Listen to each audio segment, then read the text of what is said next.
নমস্কার, আমি অনাবি। আমার রন্ধনশালায় আপনাদের স্বাগত। আজ দেখাবো টমেটো পিউরি বানানো।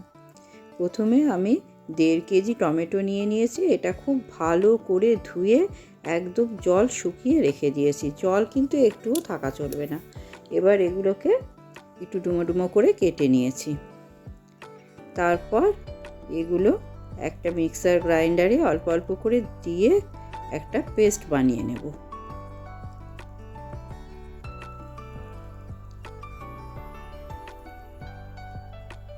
পেস্ট বানিয়ে নিয়ে এগুলো ছেঁকে নেব। এভাবে বড় ছাঁকনিতে ভালো করে ছেঁকে নিতে হবে। এতে যে টমেটোর বীজগুলো সেগুলো থেকে যায় বা একটুখানি যে খোসাগুলো সেগুলো থেকে যাবে।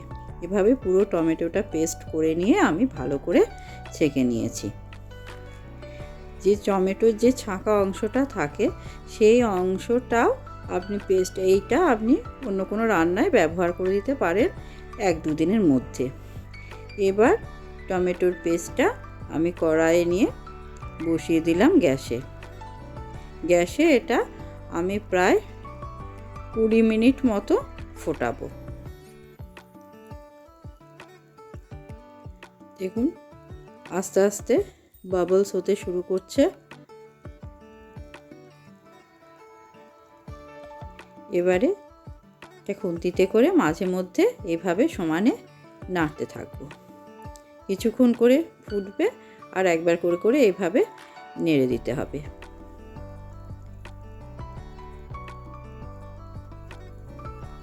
এইভাবে নাড়াচাড়া করতে হবে। এটা বানানো খুবই সহজ। আর এটা যদি আপনার করে স্টোর করে রেখে দেন তাহলে মাঝে মধ্যে যখন টমেটো পাওয়া যায় না বা এসব অসুবিধা হয় তখন কিন্তু এই টমেটো পিউরি দিয়ে রান্না করতে আমাদের খুব সুবিধা হয়। তাই আমি টমেটো পিউরি বাড়িতে বানিয়ে রেখে দিই। এইভাবে মাঝে মধ্যে নাড়াচাড়া করে দেব আর ফুটতে দেব।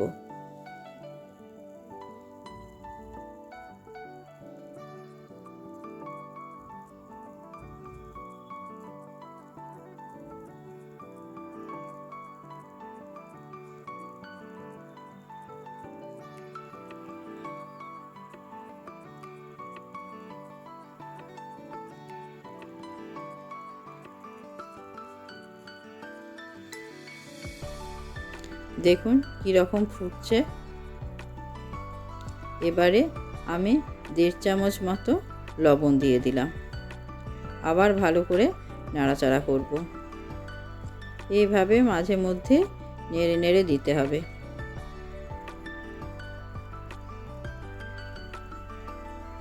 এইভাবে নাড়তে নাড়তে টমেটোর পুরো কাঁচা গন্ধটা চলে যাবে। এই ফেনার মতো যেটা হচ্ছে সেটাও আস্তে আস্তে শুকিয়ে যাবে।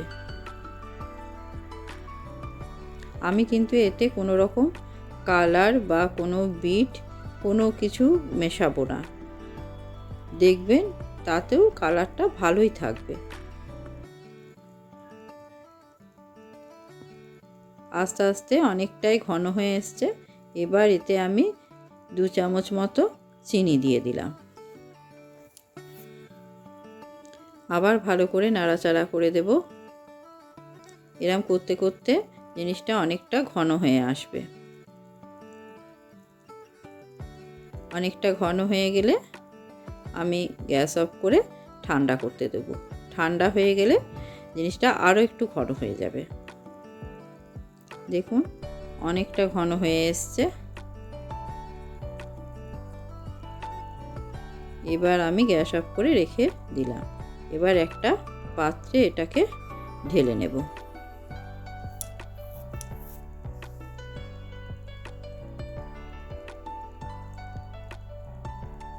পাত্রে ঢেলে নিলাম। এবার এটাকে আমি বেশ কিছুক্ষণ ঠান্ডা হতে দেব। মানে প্রায় যখন বোতলে ভরার মতো অবস্থায় থাকবে সে ততক্ষণ অবধি এটা ঠান্ডা হতে দেব। দেখুন কালারটাও কত সুন্দর হয়েছে।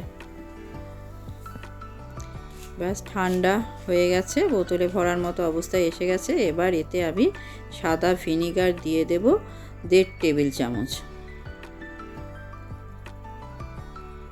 দিয়ে খুব ভালো করে নাড়িয়ে মিশিয়ে নিতে হবে।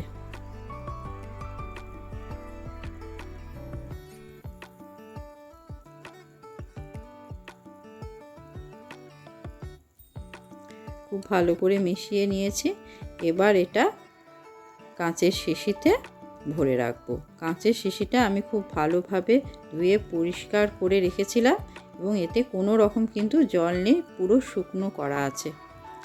এবার এইভাবে ঢাকনা লাগিয়ে আমি রেখে দেব।